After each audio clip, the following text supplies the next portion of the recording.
All right, good morning, everybody. I have quorum, so I'm going to call the meeting to order. I want to welcome everybody to meeting number 26 of the Government Management Committee. I want to welcome any of our colleagues that are here this morning. Councillor Cressy, that's not on the committee. For those of you in the room with us, there's a screen in the back corner that provides real-time updates concerning where we are in the agenda and what's coming up next. You can also follow us outside of the room and the agenda and debate on your computer, tablet, or smartphone at www.toronto.ca/council. I would also like to acknowledge on behalf of the Government Management Committee that we are meeting on the traditional territory of the Mississaugas, the New Credit First Nation, the Haudenosaunee, and the Huron-Wendat, and home to many diverse Indigenous peoples. And our first item, if there's any declarations of interest under the Municipal Conflict of Interest Act. Seeing none, I need a motion to confirm the minutes of February 20th, 2018 meeting. Councillor Cole, all in favor? Carried. The green sheet has the speakers and deputations listed for the different items on this agenda. Communications and reports are in front of you as well. Our first item is GM 26.1 Community Television and Broadcasting. There's some deputants for that one, so we'll hold that down. Number 2 is the Wellington Destructor Adaptive Reuse Strategy. Anybody want to move that? Councillor Shan, all in favor of the recommendations? Carried. Number 3 is the 60 Brant Street designation as the Municipal Capital Facility in Ward 20. Councillor Shan, all in favor? Carried. Number 4 is 481 University Avenue, property leased by Real Estate Services, designation of a portion of the premises as a municipal capital facility. Councillor Troisi, all in favor? Carried. Number 5 is arrears for the water billing at 4700 Keele Street. We don't have any deputations on this. I do have a motion that we have to move in public and another one that we have to move in camera. So we'll probably go in camera at the end of this, at the end of the agenda meeting. And there's also a speaker listed, Bud Purvis, President of the York University Development Corporation, that's removed his name from the speakers list. Morning, Mr. Purvis. Sorry? Yes, it's been struck. GM 26.6 is the parking ticket activity for 2017. Councillor Troisi, all in favor? Carried.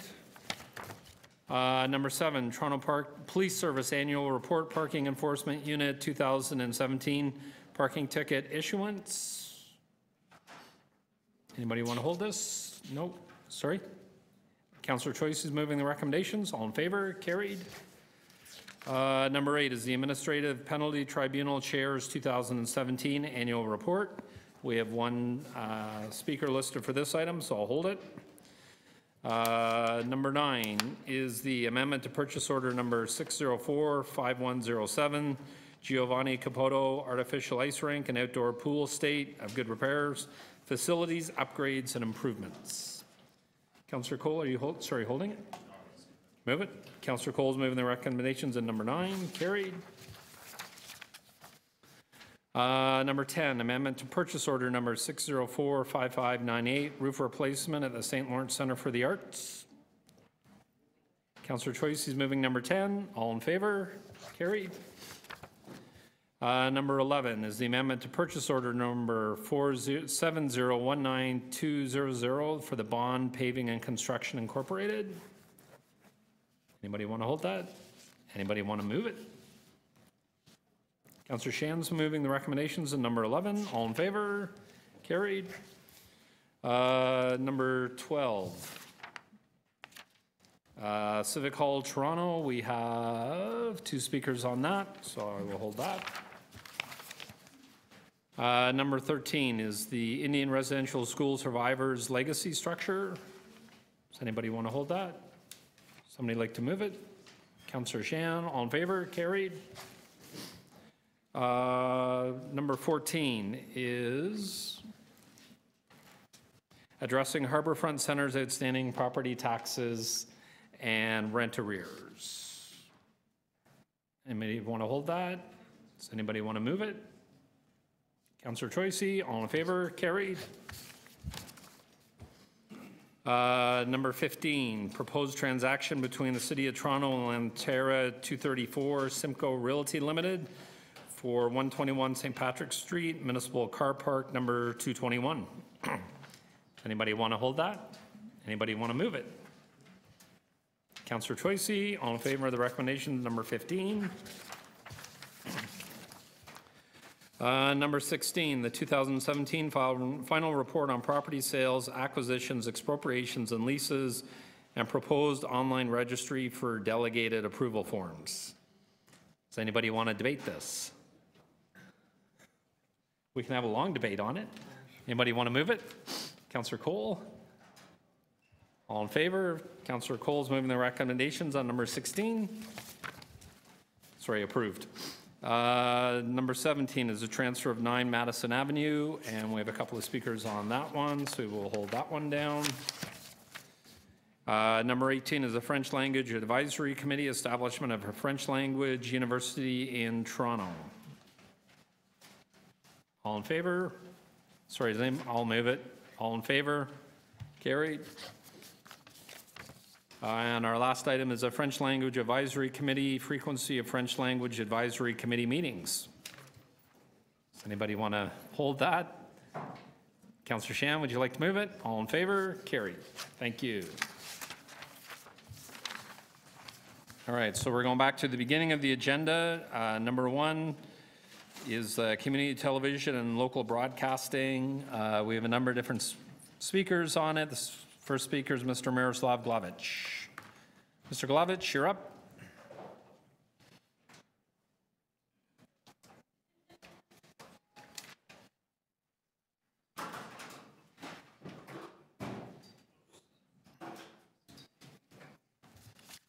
Five minutes? Same thing? 2 minutes. I haven't been here in a while. Yeah, you can have 5 minutes. Okay. I agree with the concept of the Rogers Community Channel, except one thing, not everybody has Rogers. I'm on Bell, and there's people in other things. That community channel, Bell doesn't have a community channel.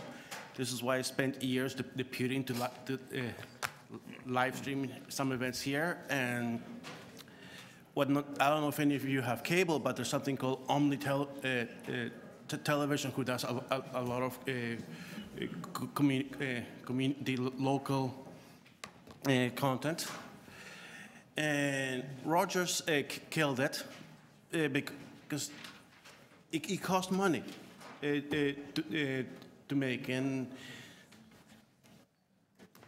I work for some television stations in Europe and in North America that did the local content of the community channel. As much as I would love to bring it back, they're never going to bring it back. Again, I can't see that content because me and a lot of people in the city are on Bell, don't have cable, or are doing Netflix or whatever other provider, you know?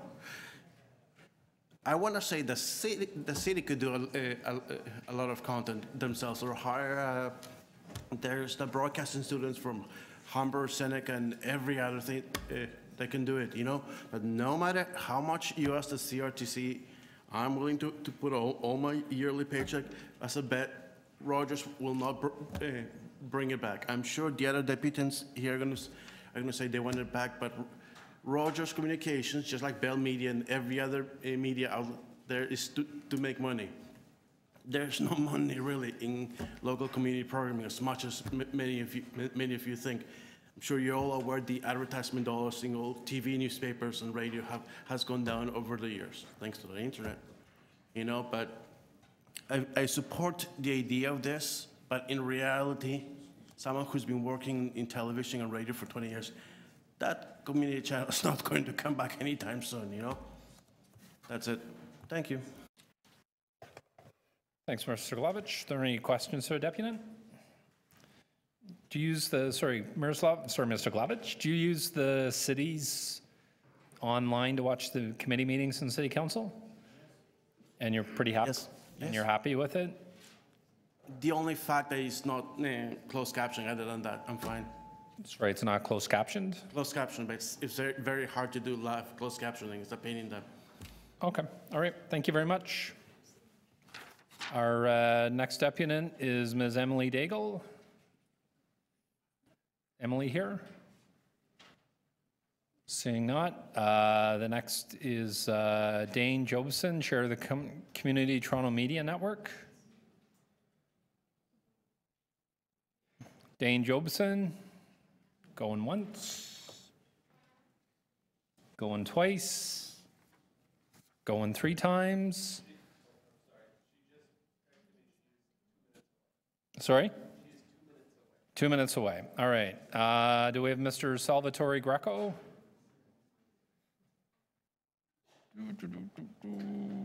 Mr. Salvatore Greco? Are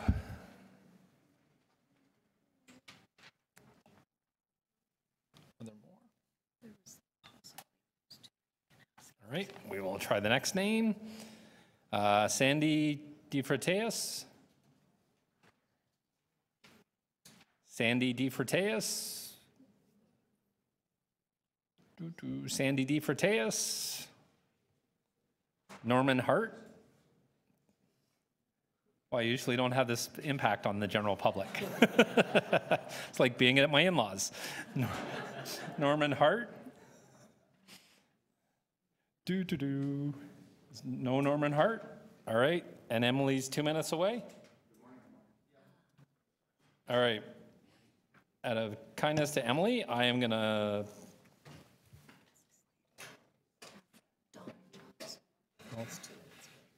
Sorry, Don Johnson's 2 minutes away as well. So what would the committee like to do? Is there any questions of staff on this item? Maybe Emily can make it after we do questions of staff. Is there any questions? Councillor Shan? Thank you, Mr. Chair. Do we have statistics on how often or how long and how many people watch and from where they watch our current internet-based broadcasting? Mr. Chair, yes, we do have those statistics. I didn't bring them to committee with me this morning, but there is strong interest in watching both City Council on YouTube as well as the committees of council since we've added those. Would that be something, I don't know if that's an in-camera item later, to kind of figure out some sort of, if it's not too much work, to get some information on where people are watching from and which committees tend to, like executive committee, for example, or which ones, and also like the duration of logging in, like. Yes, Mr. Chair, we can supply that to the committee and to council.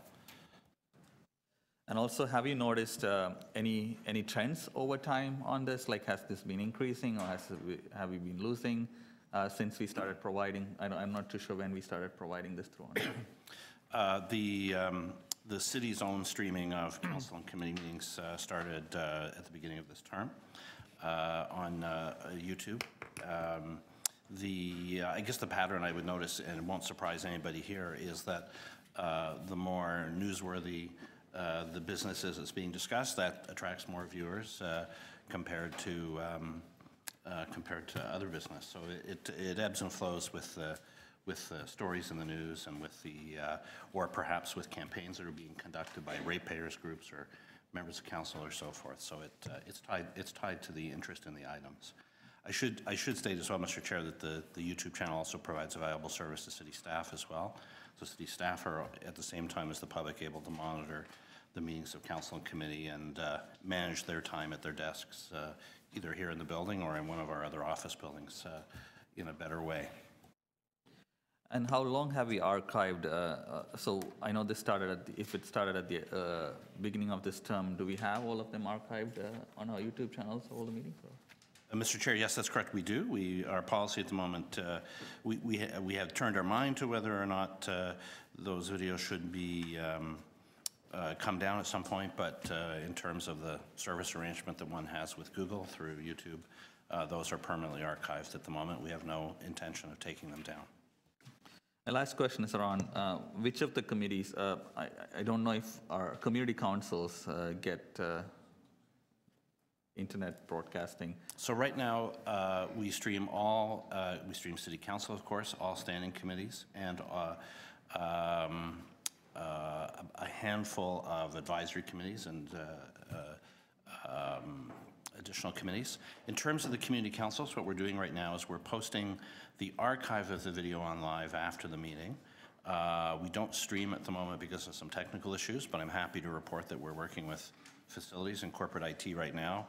And we're going to, hopefully before the end of the term, in the last few meetings of the term, be able to web stream community council meetings live. So our goal is the whole package of things on which members of council sit, with the exception of boards, of course. Boards have their own policies. Thank you. And Mr. Chair, maybe I could just simply add in the comment raised by the deputy. City Council approved money for closed captioning for the whole bundle of meetings that we currently web stream. That was just approved in the budget, and we're currently going to market to secure a vendor, and that service will start as soon as that vendor can be enrolled. Sorry, Councillor Tossi, questions of staff? Yes. Emily is not here, but I'm reading her submission for today's meeting. Her big concern is she's not a cable subscriber, and nor are a lot of people who are living under the poverty line who may not have access to cable. Can you just comment on that? Well, I'm happy to say a few words on it. I mean, this is why the web streaming service, we developed it directly ourselves through YouTube, recognizing the number of people who, we're recognizing, first of all, the cable market is not monolithic. There are different providers. And secondly, realizing that patterns are changing in people's TV viewership. So ironically, the YouTube service actually has the potential of reaching more households than the cable TV service does. So Ms. Daigle's concerns are, pretty much the same as ours. Thank you. Okay. Other questions of staff? Seeing none. John, so I just wanted to ask about, so the CRTC regulates Rogers and anybody else that wants to cover our council meetings. One of the things that we've been working on for quite a while is our own, I forget the acronym for it, but we have our own platform, as you said. One of the comments in the report is that some people see a void by not having local broadcasting for our council meetings. Can you comment on that at all? Well, I think there's two issues at play. One is community programming more generally, which perhaps City Manager's Office wants to comment on. But in terms of the void that's left with, it is true that there are some people who have come to rely on cable, the Rogers cable coverage of council broadcasts, and if they're in a demographic where they don't also have internet access, or they're not broadband users, then there's a potential for some viewers to be lost. We think, as disappointing as that is, it's offset by the vastly larger number of people who now will have access to council, but through the service that we're providing through YouTube. Okay, and the first deputy made a comment about his biggest concern with the Toronto City Council Live is that we don't do closed caption broadcastings. Right, Mr. Chair, as I previously mentioned, that council has just approved funding for that, and we're in the marketplace right now, and as soon as we've got a vendor on board, that service will be provided. Although I have to say that the archive videos are captioned. They're captioned by YouTube itself, and if anyone's been following that in the last 6 months to a year, the quality of those captions are vastly improved. However, we are committed to meeting standards, and that's why we asked council for additional funds to hire a contractor to provide the service. Okay, and do you have a timeline on that? I know I just signed some RFP documents the other day, so hopefully before the end of the term, I would say, that before the July cycle, we'll be in the captioning business. Okay, sorry, before the end of this term? Yes. Okay, all right, thank you. Any other questions of staff? And Councillor Prutza told me that Daphne Johnson is here. Sorry, Don Johnson. My apologies. Don Johnson here. Morning, Ms. Johnson. You have 5 minutes to address the committee whenever you're ready. You can pick one of those 3 chairs up there.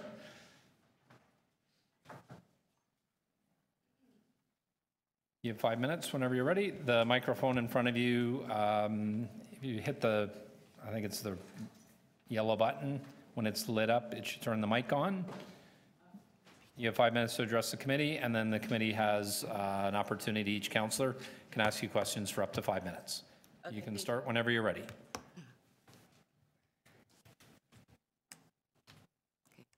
Excuse me. Good morning, everybody. My name is Dawn Jobson, and I am the chair of the Toronto Community Media Network, TCMN, the Toronto branch of the National Community Professional Association, the Canadian Association of Community Television Stations and Users, Cactus. TCMN's steering committee is comprised of filmmakers, journalists, educators, and ordinary citizens, including the Canadian Media Guild, Ontario Public Service Employees Union OPSU, the Diaspora Film Festival, and Regent Park Focus, as well as the Toronto Public Library. TCMN's purpose is to enable ordinary citizens to access training, equipment, and distribution platforms to share video and online content that reflects the concerns of Torontonians, both replacing the community channel service that Rogers discontinued, but offering training and access on new platforms that Rogers could not, excuse me, including free-to-air television and online, interactive and multimedia content.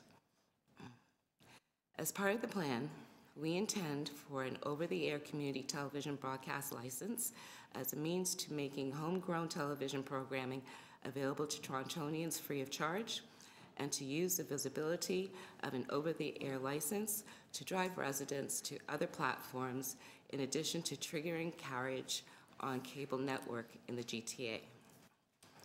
We hope that the future board of TCMN will include production hubs such as Regent Park Focus and the Toronto Public Library Makerspaces as production facilities, users, individual members, cultural and audience viewer members, and the City of Toronto itself, so that all needs and abilities are considered through the enfranchisement of groups and sectors as voting members, representative of diverse sectors that can contribute and benefit from the network-wide distribution of their content, including municipal council meetings and other public affair programming that is vital to our civic and democratic life. TCMN introduced ourselves by responding to Councillor Anthony Peruzza's initial motion, MM 1.35, seconded by Councillor Nathan Shan back in December 2017, in regard to reinstating Rogers' community television coverage of community meetings. The current, sorry, I beg your pardon.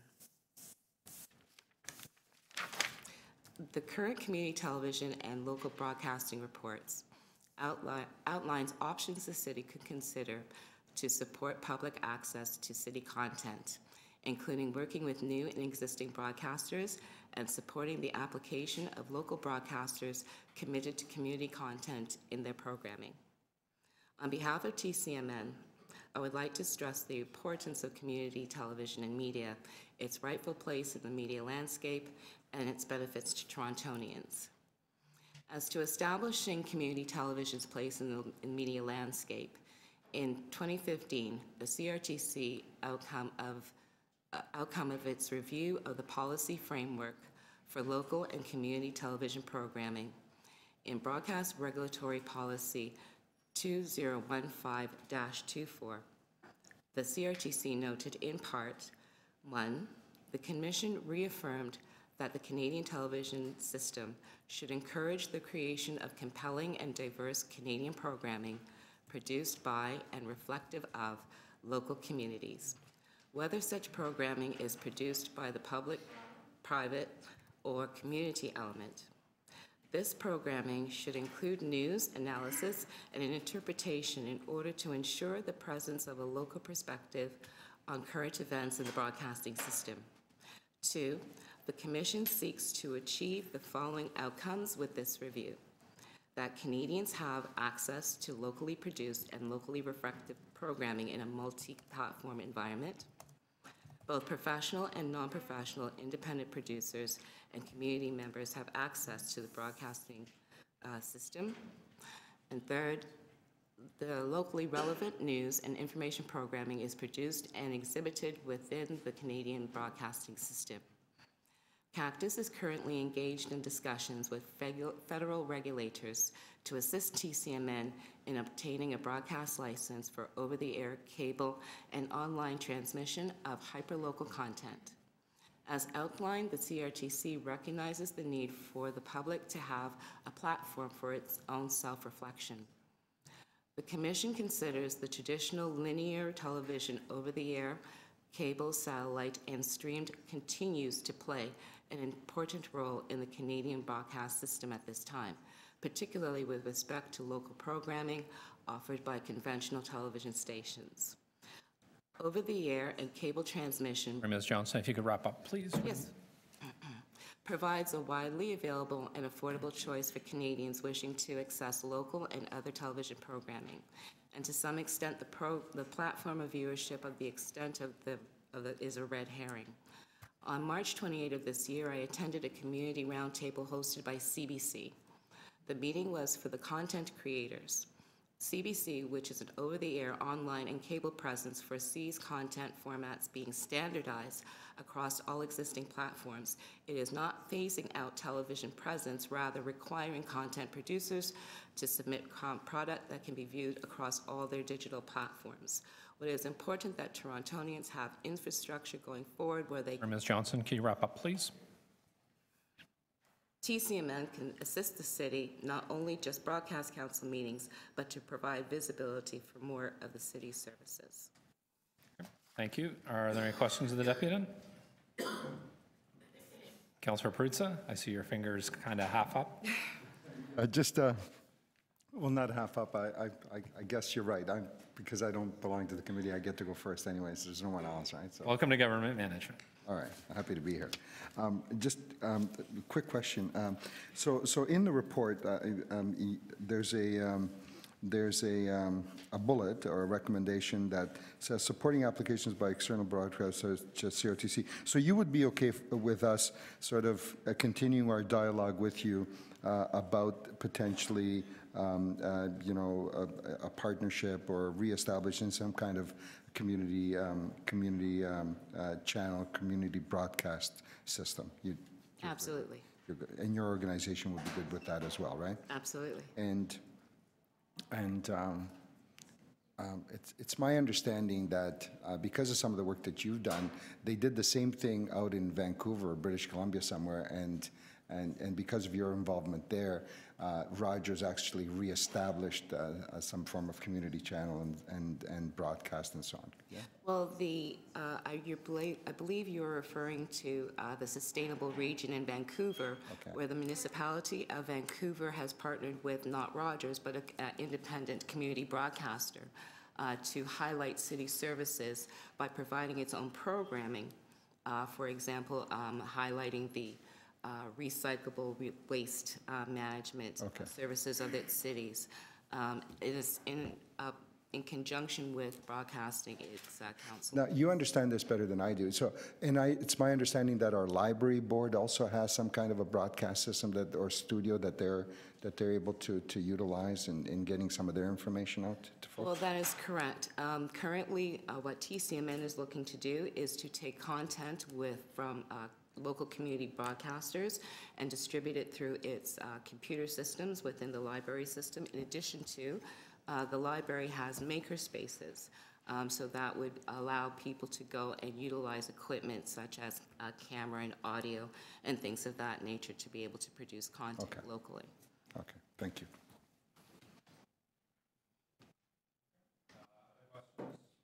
Other questions of the deputy? Seeing none, thank you, Ms. Johnson. Thank you. Was there any other questions of staff on this? Speakers? Councilor Perruzza?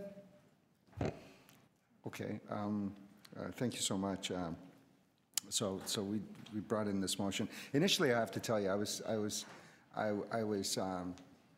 miffed when I discovered that Rogers all of a sudden kind of like had eliminated the council transmissions, right? The broadcasting our council meetings and those kinds of things. I don't know, maybe because I have, I guess, a long history, as many of you do, you as well, that where a lot of local folks, especially like senior folks, older people that don't know how to immediately sort of access the internet and know how to access this kind of information on the internet, and especially newer immigrants and things like that.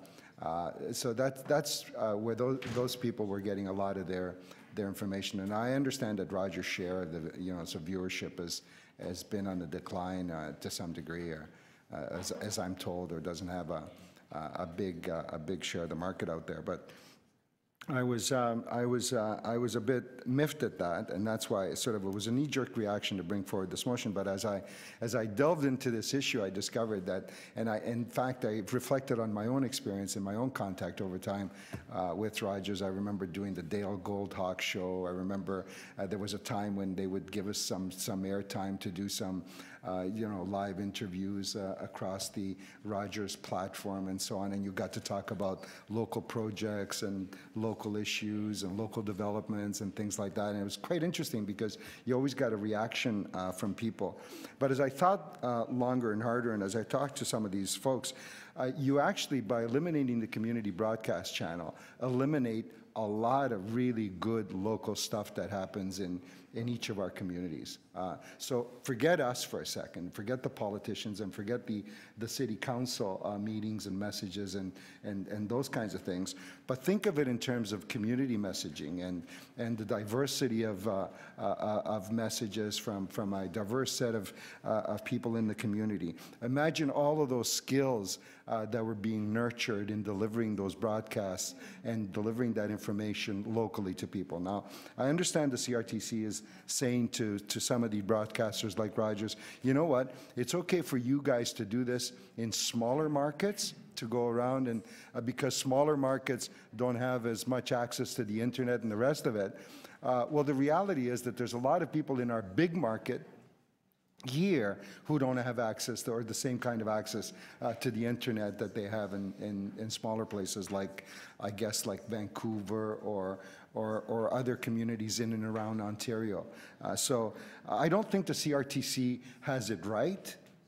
I think that we are in a perfect position to point that out to them, that they don't have it right. And I think that what a couple of the recommendations that are in front of you do is, if we explore a little further and do some more work, we'll demonstrate, I'm wrapping it up, that they don't have it right. Because there's some wonderful opportunities to partner with communities and community groups. There's some wonderful opportunities here to explain to the minister and the CRTC that you know what, bigger markets also have their own issues that they need to deal with. It's not just about the small markets, it's also the big markets as well. We have the same kinds of things. So I believe you're going to have a motion in front of you, Mr. Chair, and I'm hoping that the committee supports it, which basically asks that, and it does nothing more than what's in the report, and prepared by staff. It takes that bullet 1, bullet 3, and bullet 4 and basically asks our staff to do a little more detailed work with respect to that and report back to us on those issues. And it also adds a little subsect which basically, talks about some of the engagement that they may have with some of the community groups and so on. And I'm hoping you take carriage of those motions, Mr. Chair. Thank you. Okay, thank you, Councillor Perruzza. We'll bring it into committee. Speakers, Councillor Shan. Thank you, Mr. Chair. I think there are two parts to this, though they are interconnected. One is the accessibility of our municipal government in terms of decision making and what goes on here. And I think coming from, though related and unrelated, the question around almost at the completion of our term, after having provided this access through online, would be a good thing to look at, because I think a lot of the time online-based stuff, statistics aren't hard to find in terms of IP addresses or whatever that we can look at in terms of who's viewing it, how often is it being viewed, is it being promoted enough, is there more capacity for people to view without our system crashing? If yes, how do we make sure that we promote it more actively than we do right now? And I ask those questions without making assumptions, but I also know that a lot of my residents do not actually know about the broadcast as well. So how we can help to kind of build that in terms of accessibility for it. And also, I'm glad to hear that there is closed captioning being explored, because that was one of the concerns that's been raised as well in terms of accessibility. The other issue is around local programming, engaging local neighborhood-based access to people knowing the great things that happen in our communities. For example, my neighborhood, Malvern, has huge potential. It's one of the highest concentration of young people in Canada, and has a lot of entrepreneurial artists, production type folks who can actually help to advance many of the local programming, municipal governance related things to amplify the voices and engage more people. So I think where we're heading at through this is fairly critical, whether it be a channel or whether it be an online channel, whether it be a combination of both. There is a lot of potential for us to kind of amplify great things that happen in many of our neighborhoods, especially the ones that are outside the downtown core, because a lot of those communities do not have the access to amplify their programs as well. So I'm fairly in supportive of exploring this further, but I also look forward to having more information to see how we can improve what we have started, because we have started online-based broadcasting of our meetings with an intention of making sure that more people become aware of what's going on at City Hall. We might have to actually then evaluate to see, do more people actually have that information, or is it the same kind of the group of people that continue to access this? Because if you look at Twitter, you know that there is a set of people who actually are involved in Teopoly, but that hasn't expanded too much as well. So there's always ways to look at how do we make sure our municipal government is more comprehensible outside here. So I would be definitely supportive of exploring this further. Thank you. Okay, thank you, Councillor Shan. Other speakers on this? No? Okay, I'm just waiting for the clerk to come back.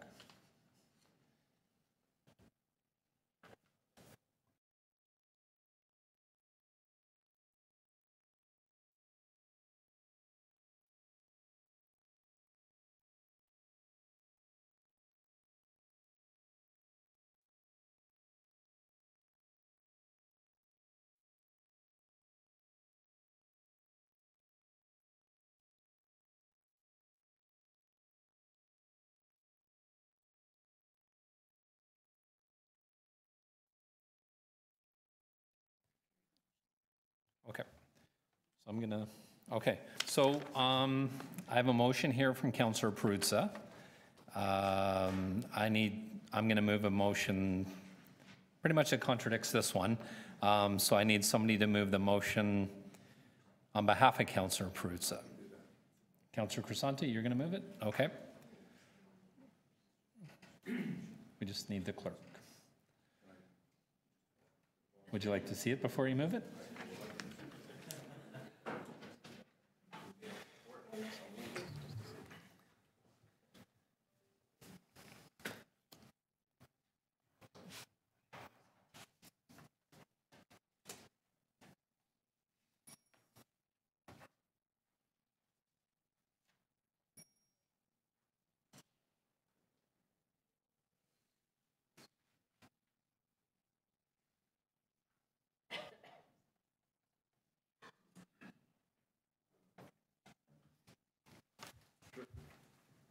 Okay.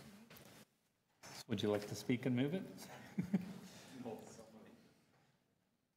You're moving it? I'm moving it as a courtesy to my... Councillor Crisanti's moving a motion on behalf of Councillor Perruzza.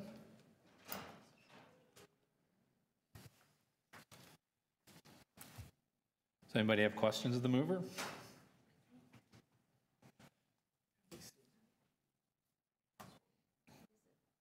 I don't think everybody's seen it. Maybe if we put it up on the screen.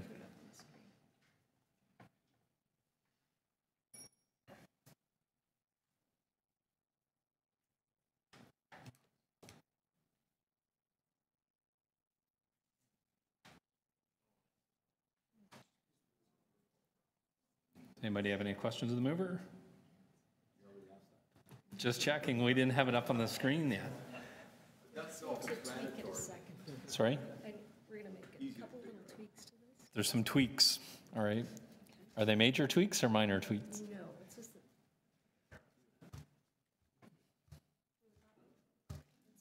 It's fine? it's fine the way it is, yeah. All right, okay. All right, so there's no questions of the mover. Councillor Crisanti's moved that. I'm going to speak. I'm moving a motion to defer this item indefinitely. I'm moving it based on the questions that we've had and the experience we've had with our city council. So our clerk's office has been working very hard to create Toronto City Council Live. And I understand the intent of the motion that Councillor Peruzza moved. I understand the intent of some of the deputants. But I also understand the view of some of the other deputants when it comes to this. And if you look at Toronto City Council Live, we've worked very hard since Rogers and Bell, Rogers I guess in particular, has decided not to cover any of our meetings, City Council, in particular, standing committees. I think what we've created with Toronto City Council Live is a much more comprehensive platform. It's fully indexed.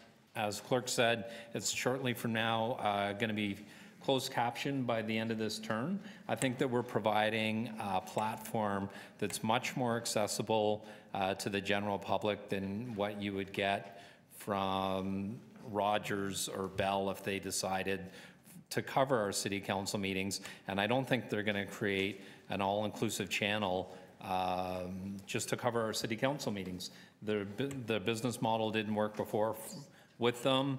The city CRTC gave them the reign or the ability to decide what to do with that.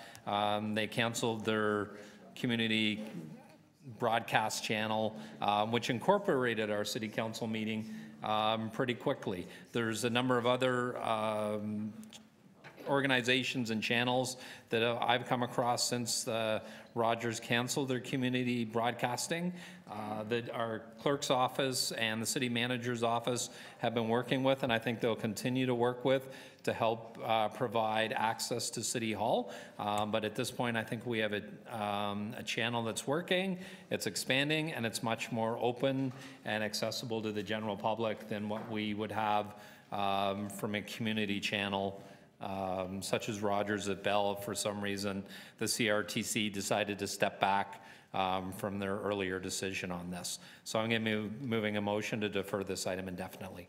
Thank you. Councillor Shan? Sure. So just a couple of questions to the mover. Do you see this motion, the previous motion, contradicting what you said? Like, are they mutually exclusive? Can we not continue to have a city's provision of City Hall Live or whatever it's called, while some of the content is outsourced to or given to amplify the wereach? Well, I think from what I've seen and read and talked with people, it's very expensive to run community television.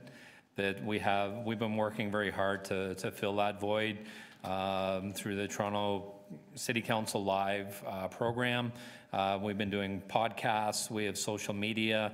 My question, though, is my question is, I know we are doing great things. Do you see that stopping if the content from our meetings are used, not entirely, but maybe even part? Because the entire thing of our meetings is not interest to a lot of people, like especially things of our meetings are used to amplify or expand the reach. Has there been any regulation that would prohibit us from doing both? I don't see what the work we're doing now being stopped. If you talk with staff from the city manager's office, they're already making this material available to community broadcasters. I think all you're doing, we're creating another report asking staff to look at doing something they're already doing, and I don't think that the CRTC is going to backtrack from their earlier decision that let Rogers, in our case, stop providing community television, and in particular our city council meetings. I don't get a lot of complaints that we don't get our city council meetings or standing committees not heard. I think when it comes to community channels broadcasting, I get more complaints about some of the other programs that are missing, but not a lot. Okay, thank you. Okay, no other questions of the mover? So we have 2 motions. So my deferral motion goes first? Okay, so my deferral motion goes first. All in favor of the deferral motion? Opposed?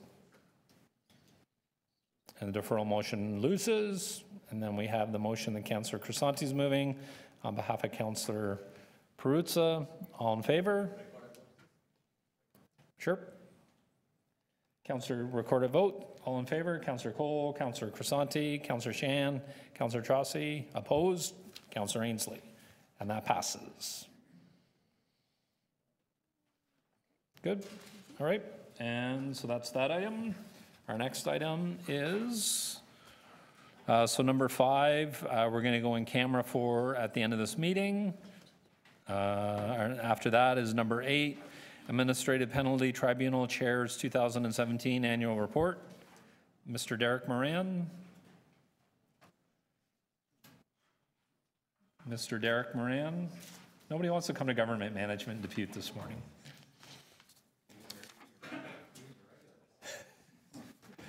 And last not least, Mr. Derek Moran.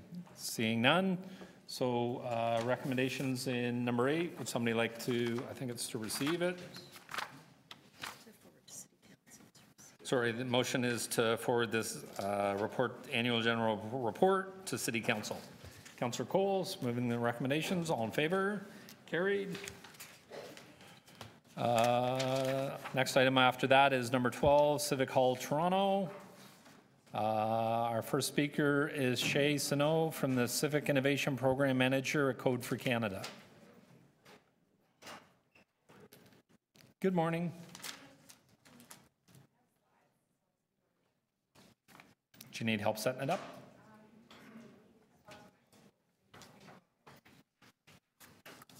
Michael, the deputy might need help.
Already, yep. Can you hear me okay? 5 minutes. You have 5 minutes whenever you're ready. Great. Good morning. My name is Shay Sinnott. I am the Program Manager of Civic Hall Toronto for Code for Canada. So I don't want to repeat what's in your report. Civic Hall Toronto is about building a home for civic tech in Toronto. Instead, I want to talk about civic tech. So Code for Canada contributes to the growth of civic tech across the country, but we're often asked, what is civic tech? And that's a great question. So civic tech is any technology that is used to empower residents or help make government more accessible, efficient, and effective. Put very simply, it's about technology, using technology for the common good. And I want to focus on examples today. So civic tech it's a different way of working. It's not just tech. It's not simply IT with a different name. It's about using digital tools, yes, but it's really about a different way of working. It's a fundamental shift in how we approach problems. So civic tech is human-centered and ideally community-led. It's about getting residents engaged in finding solutions to their own challenges. And so a common motto of the civic tech movement is building with, not for. And this often means that solutions are more effective in the long term. And so I want to highlight some examples today.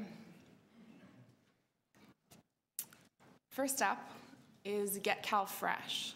So Get Cal Fresh is a web app that simplifies the process of applying for food stamps in California. Previously, the application took something like an hour to complete. There were 2 million people, an estimated 2 million people in California that were eligible for food stamps that weren't applying.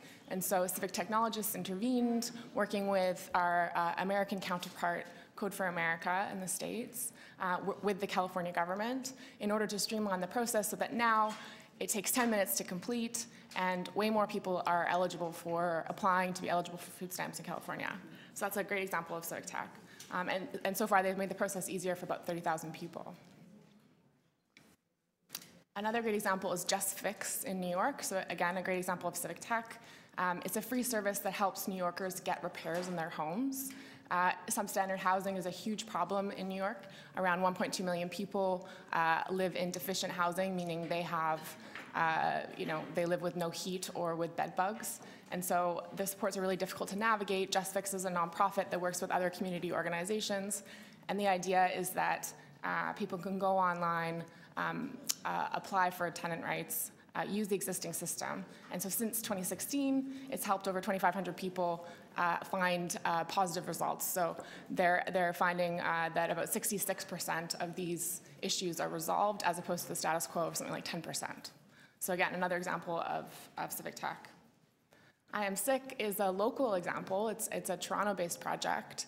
And the idea is that it's a curated listing of healthcare in Canada. So ERs, walk-in clinics, pharmacies, for example. A lot of Canadians, as you know, have issues accessing healthcare. And so the idea is that this is like an online, easy tool that removes some of those barriers and makes it easier for people to access it. So really, yeah, simplifying access to healthcare, and a local example too. And last but not least, Bike Space. So this is an active, ongoing project, actually a collaboration between transportation services here at the city and the civic tech community in Toronto. And so the idea is that it's aiming to improve bike infrastructure in the city, and it allows cyclists like myself to flag if there's not enough parking in the city. And it's noteworthy not only because it's amazing and it's local, but it's also because it's only possible, as is the case with many of the examples that I've noted, it's only possible because of the collaboration between government and civic tech, and civic tech in Toronto. And so, the government is engaging residents, coming to the table, trying to figure out how to engage residents in finding a solution, and civic tech is showing up sometimes twice a week, sometimes on a volunteer basis in order to solve this challenge. Yeah, and so circling back to Civic Hall Toronto, again, our goal is to create a home for civic tech and civic innovation in Toronto. We know from elsewhere that this model works, and so we know that by fostering a collaborative, a safe space for learning and testing with government and community together, that we can, in a broader way, build capacity for civic tech in Toronto. And so by that I mean we can enable governments to be more responsive to residents' needs, and then on the other hand, for community to better understand how to work with government to improve our city. And so that's our purpose. And I think I'll leave it at that. Thank you very much. Questions? Councillor Shan? Sorry, I don't know if this was in the notes, but I just want to know how is the concept of the hub Civic Hall governed? Like, what kind of governing structure do you have? Is it what model is being used? Yeah, so it's In terms of governance, so I work for Code for Canada. I'm an employee of Code for Canada. We're a nonprofit. We work nationally, but we're registered national nonprofit. So we'll operate the project. We're in partnership with the city, and particularly the Economic Development and Culture Division. And then we're also in partnership with the Center for Social Innovation, as you'll hear from Adil after me. And then it'll run on a membership model, where government teams, for the most part, buy memberships, an annual membership, in order to take part in the program. And in return, they get training, project support, space. So there's a not-for-profit organization that's partnering with another not-for-profit organization, and city is a partner, and then you have membership. Is the membership exclusively for city services, or is the membership going to be open to for-profit private organizations as well? It will be, that's the goal. For now, it is government teams.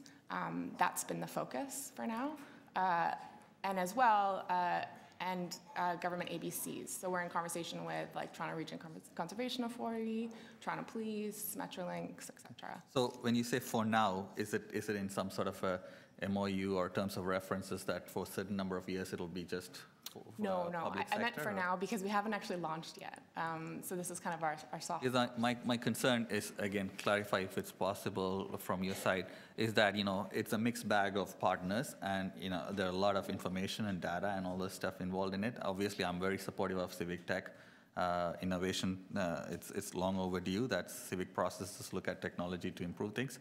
But how would this partnership in terms of keep public interest overall and the collaboration, possibly, if memberships are going to be open, and what does membership means? Because some places membership means membership who have access to governance or decision making. Sometimes membership means use of a program or a space, right? Right. Like a golf, membership at a golf club, right? Right. As opposed to membership at a not-for-profit agency. Oh, I see what you mean. Okay, so what is? So to speak to your last point, membership means partaking of programming. Okay. So it's a service. Oh, So it's not involving not in decision voting. No, not in terms of like nonprofit governance. No. Is there a steering committee of partners right now, CSI and Code, and any other partners that are looking at the implementation of this point of time? Steering committee? Yeah, or want some sort of a structure that you meet to? No, not a steering committee. No. How is the partnership? Maybe this is a question for CSI. Between Code for Canada and CSI are two distinct not-for-profit organizations, right? Or are they Yes, connected? yeah. Okay. And is there been any kind of collaboration agreements between the two in terms of? We have a memorandum of understanding. With Yes, yeah. And also to speak to your earlier point too, I want to stress that a big goal of ours is to grow civic tech and civic innovation in Toronto, which of course means private sector growth. We've yet to see the emergence of a strong private sector, like civic tech startups in the city. Obviously, there are many factors there, but that's a big goal of ours. We want to grow the private sector, and then we also, we really see our role as being, we don't use the word home lightly. We want to convene different players in the city, and that means public, private, community. Our draft logo, I won't flip back, is a Venn diagram. We want to connect and convene different players in that scene, and so I don't mean to come across as only working with government teams or only nonprofit. So I think that's important. The idea with for-profit or private sector is that it's also a spectrum. You can look at innovation hubs that support entrepreneurs or startup companies and stuff like that, and then you also have large businesses that have vested interest in looking into how civic processes can actually enhance their goals as well. Of course. Right. So that's where I'm a bit. That's where you're coming from. Not clear as to where. Like for example, a startup company for profit, a group of young people starting up to look at biking solution is different from a big development looking at. Of course. Looking at using civic processes to be able to understand it better to advance their goals. Yeah. So I think, again, one important thing to note is shared principles and values that will bring us together, like civic tech and civic innovation civic tech being a guiding sort of principle for our work together. Yeah. So I would imagine that that will guide us. Thank you. Yeah. Technology in service of people, not profit. Thank you, Councillor Shan. Other questions of the deputant?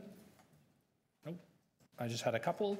I just wanted to ask, so in New York City, their Civic Hall is outside of any municipal buildings.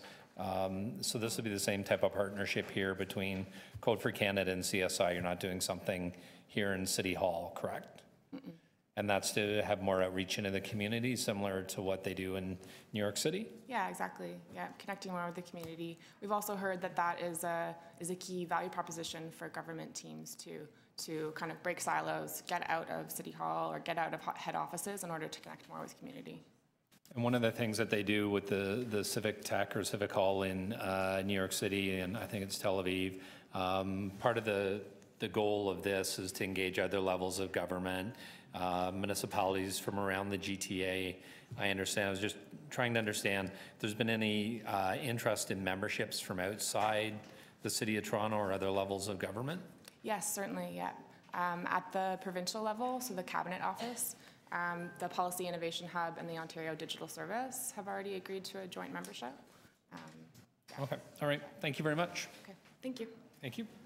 And our next deputant is Adil Dela, the Center for Social Innovation.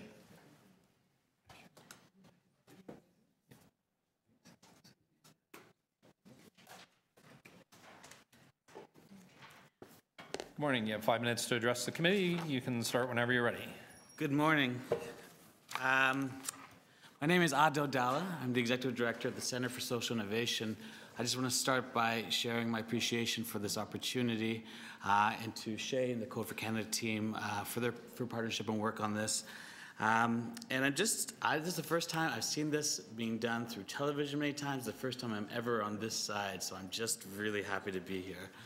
So the name CSI has come up obviously in Shay's piece, but for those of you who are not familiar, I'll just spend a couple minutes, or actually just a minute, explaining a little bit who we are as it relates to this partnership. Center for Social Innovation is a non-profit organization. We recently celebrated our 14th anniversary. We started in the city because there was a need for social entrepreneurs to have a physical space to work out of in the downtown core. And the vision of the founders of CSI was that if we can create space for these folks to work together, ultimately they can do what they're doing better through learning and collaborating with one another. We started with 14 founding organizations, and fast forward to today, there are over 1,200 organizations that call CSI home in our Toronto locations, and hundreds more in our affiliate locations in New York City and London, Ontario, and beyond. We have, many people are familiar with us for being a co-working space.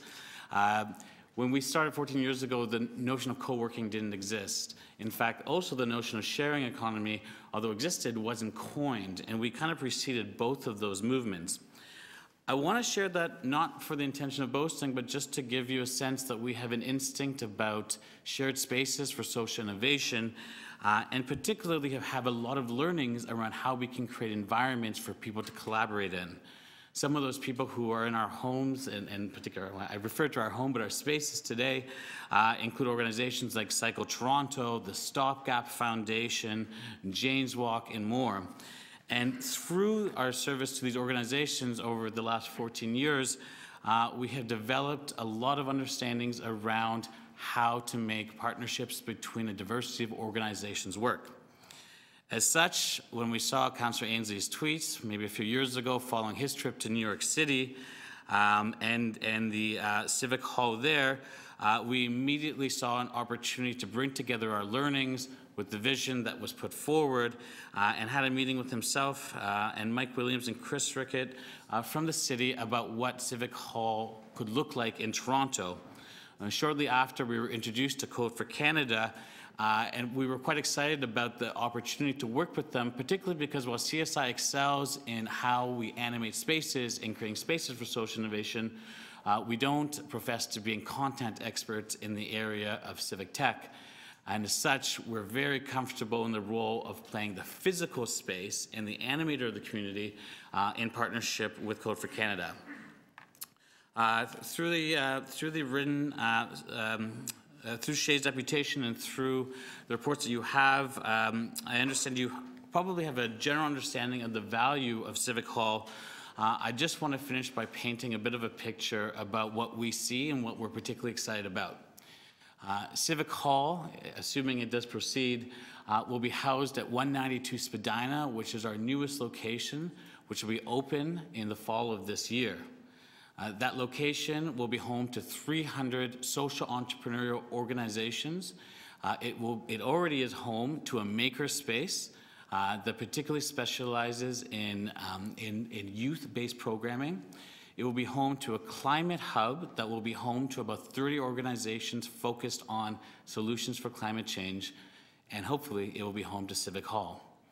And what's exciting about this picture is the intersection of government staff, social entrepreneurs, and activists and innovators all coordinating, collaborating, and connecting in the same locations. This is typically where we see innovation occur, in the diversity of experiences that come together. And so what we see is an incredible potential for ourselves to play a role in really pushing our city and our opportunities forward through the opportunity of Civic Hall, marrying our strength in technology, marrying our strength in diversity, marrying our strength in how we all can coexist together and ultimately create a city that we're all proud of. So again, I want to thank you so much for your time today, and I'm happy to answer any questions that you have. Thank you very much. Any questions for the deputant? No? Okay. Thank you very much. Thank you so much. Thank you. Questions of staff? Councillor Cole. Thank you, Mr. Chair. Just one question. It was kind of touched on through Councillor Shan's questions to the deputant. In terms of membership, how much does your membership drive the type of work that would be done by in the Civic Hall? I mean, if I see the list here that say Children's Services is one of the members, do we then, is the understanding that that would be kind of a focus of work, or you just hope as a member you might get work that benefits your organization or department?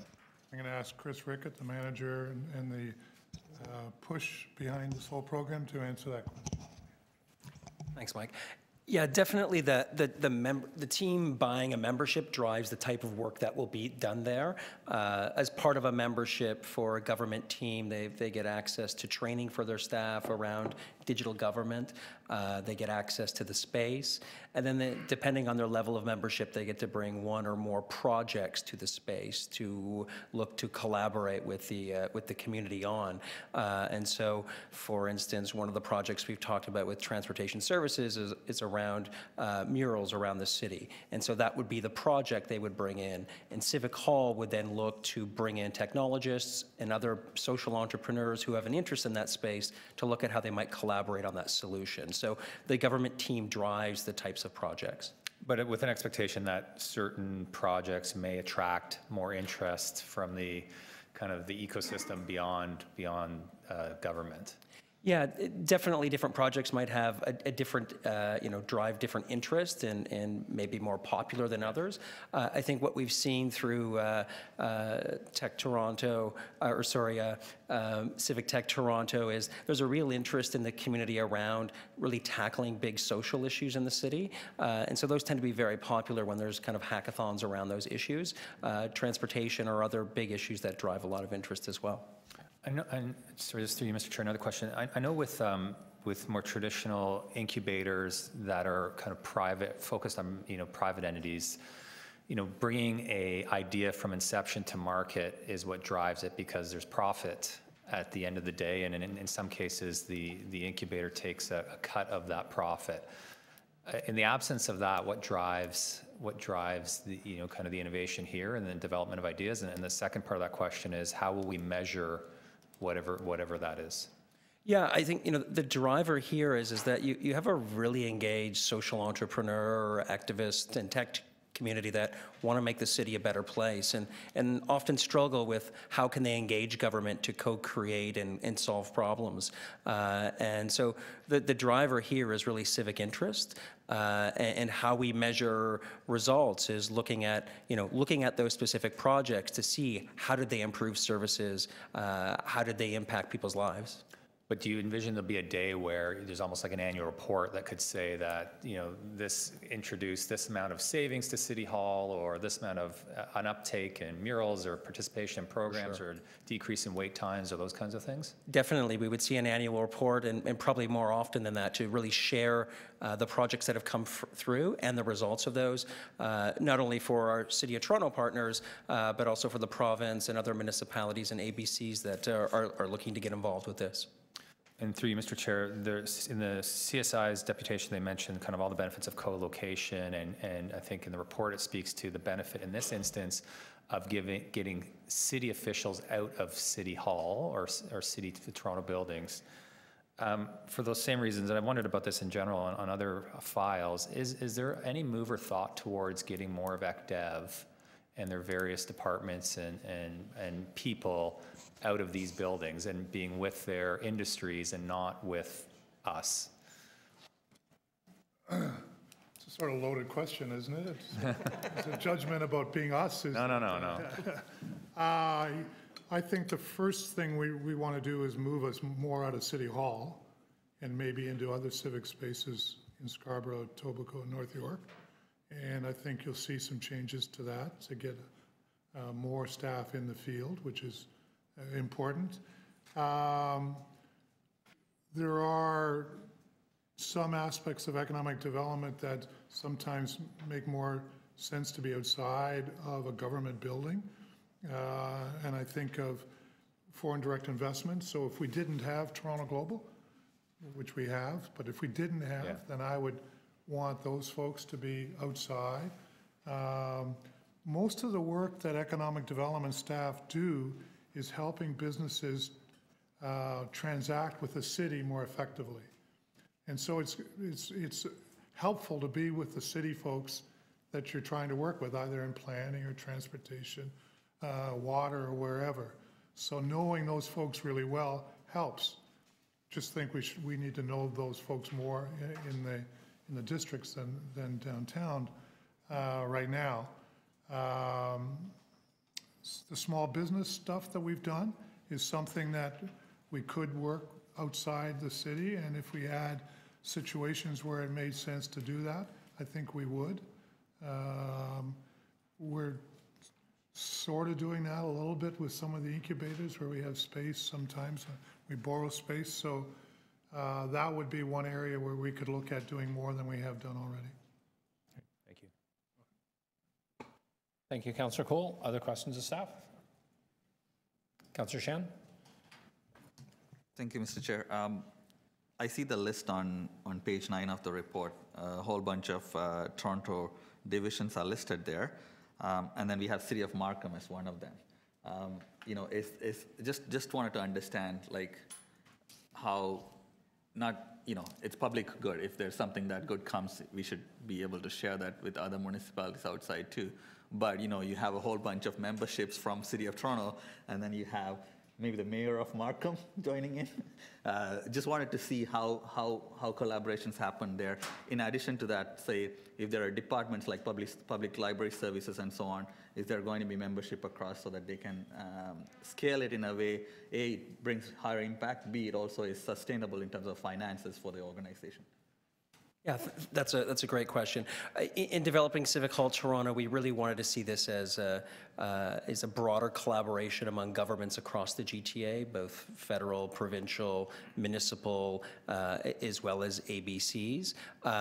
City of Markham, so we've reached out to municipalities across the GTA around their interest. A number of them are interested. City of Markham just happened to be the first one to have their economic development team indicate that they were going to purchase a membership. But we really see this as an opportunity to not only cross-collaborate with our internal colleagues here at the City of Toronto, but also our colleagues across the region, and share solutions that might be being developed in Markham that might have applicability in Toronto and vice versa. So really trying to break down those barriers and help improve services across the GTA. Great. I know our size and our population and our divisions are much bigger relative to other municipalities, but there has to be some sort of an equitable contribution, I'm assuming. The other question I have is around cultural change. I know we have departments might send the most innovative thinking people to these things, but how do we encourage cultural change that can actually benefit from what comes out from those folks? Because one of the issues for us is I won't say big government because that's not the kind of language I want to use, but the kind of the complicated nature of many of our departments with lots of staff who needs to be able to participate in this change. So is there steps being taken on that side? Yeah, for sure. We see Civic Hall as a place to, plant new ideas and help teach staff new ways of thinking. So as an example, as part of a membership, not only can you bring projects to Civic Hall, but you can also do training for your staff. So for instance, if you wanted to bring your team in and have them go through learning how to do design thinking so that they can apply that to their future projects, that might not be at Civic Hall, but might be something that they're doing back at City Hall, so that they bring that skill set back to their teams so that others on their teams can learn. So we see this as a way to really kind of distribute innovation, but also, create new champions that come back to City Hall and encourage their colleagues to get involved as well.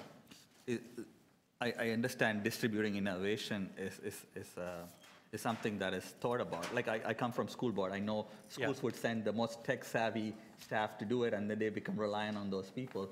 So is there been a kind of a documented approach or a kind of a concerted approach to distributing innovation?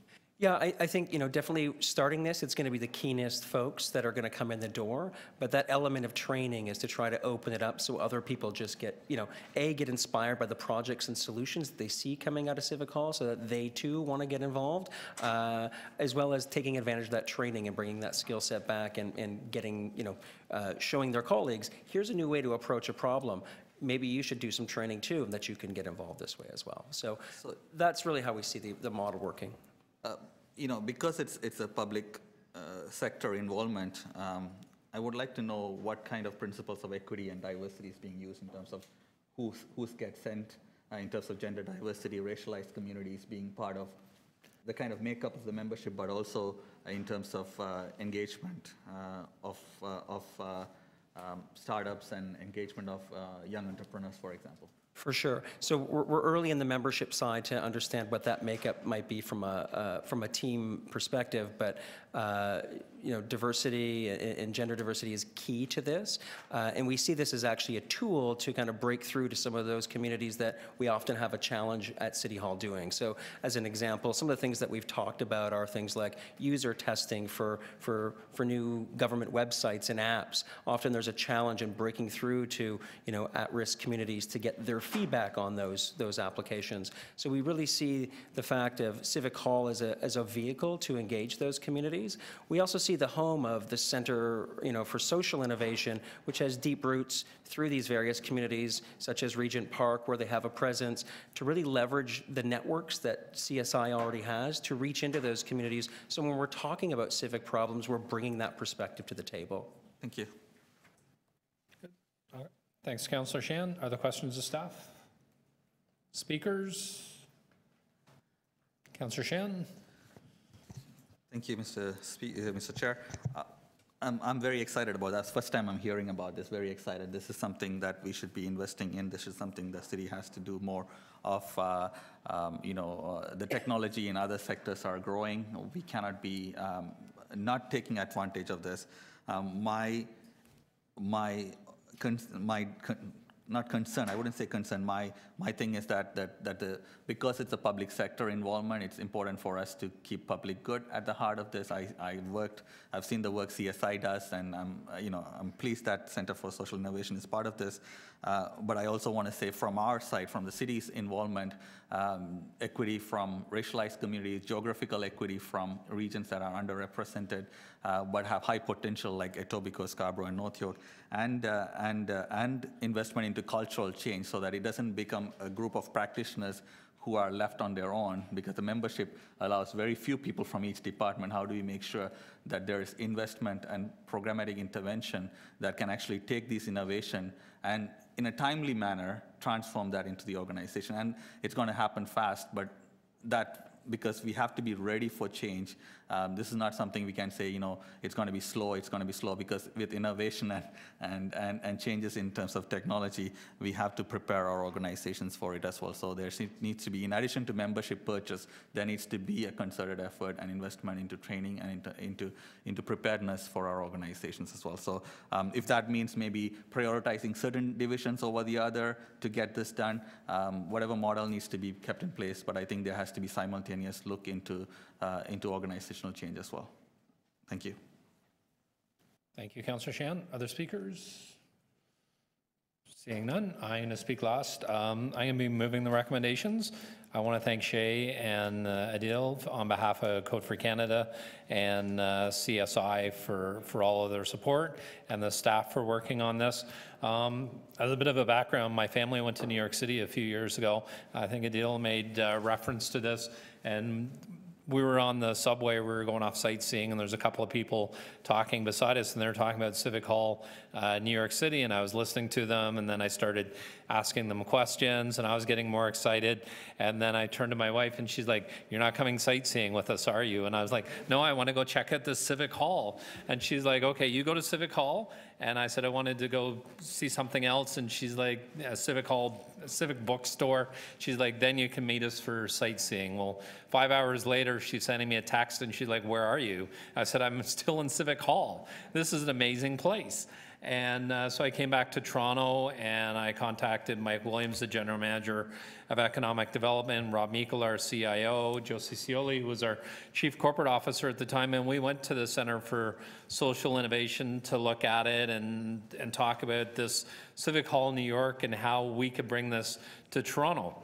Because one of the issues I was having then is we're just kind of embarking on how to use open data in the city and what we could do with it, was that, across the city, the library had hackathons, and different individuals had hackathons. I was at one at U of T 2 years ago, where there was a number of staff from the province, there was some from the federal government, and the idea behind the day was there was different projects at each level of government, and they were inviting the private sector and individuals to come in and give feedback and help. So there was all these projects going on from the other levels of government. The City of Toronto had one. And when I started talking about with some of the individuals that were there at these different sessions and working on projects, and I said, they were talking about all the stuff that you could do at the City of Toronto, but they said the City of Toronto just doesn't engage us. And we don't have a place where we can go to feel engaged. And somebody actually at that point brought up the Civic Hall in New York City and some of the things that were being done there. And we're very enthusiastic about it, just as enthusiastic as I was, because I think we don't always do a great job of getting out of this building or getting out of the different the civic centers that we have throughout the city. And I think there's a lot of potential here with city staff. And as Councillor Shan asked in his questions, technology just doesn't stop at the borders. There's a lot of opportunity for us to engage other municipalities where they're doing some great work around civic technology, and I think there's a great opportunity to be sharing that here. I think these partnerships that are listed on page 9 are just the tip of the iceberg, that there's lots of potential here. I'm looking forward to the next progress report in the fall of 2019, and I hope everybody will support the recommendations in this report as we move this project forward. Thank you. And then we have the recommendations in the report. All in favor? And that's unanimous. Thank you. And our next item is number 17, which is 9 Madison Avenue. And I have 3 speakers listed. The first one is Mike Dror, the Senior Planner for Bosefield Incorporated.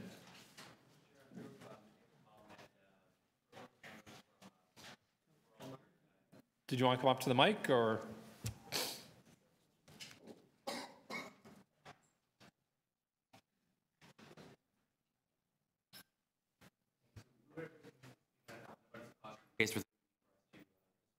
Opposition to the item. Since there are no other speakers, we don't feel we need to provide any comment, unless with any other comments. All right. Okay. Okay. Thank you. So are there any questions of the deputy? No? All right. And then we have David Colm, president of 1539566 Ontario Incorporated. All the same? All right. And that would include Irv Tamberg as well? All together? All right. Are there any questions of staff on this item? Any speakers? I'll move the recommendation. Sorry, Councillor Tracy? No, I was just going to say that I was glad that Create TO staff are working with other divisions, the local councillor and community to structure the sale of the public property. Okay. All right. You're moving the recommendations in the report? Councillor Tracy? Councillor Tracy's moving the recommendations. All in favor? Carried. And I think we're done? No, there's something missing. Oh, sorry, we have to go, I'm going to move a motion to go in camera. We have to deal with number 5, arrears for water billings at 4700 Keele Street. So I have a motion? Oh, sorry, yes. Is there any public discussion on this item? Does anybody have any questions of staff on this item they want to ask in public before we go in camera? Nope, nope, all right. So I'm going to move a motion to go in camera.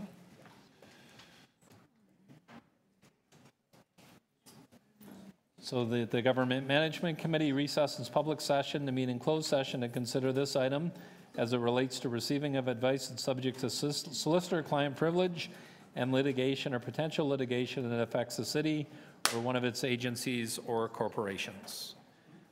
All in favor? Carried. Opposed? None.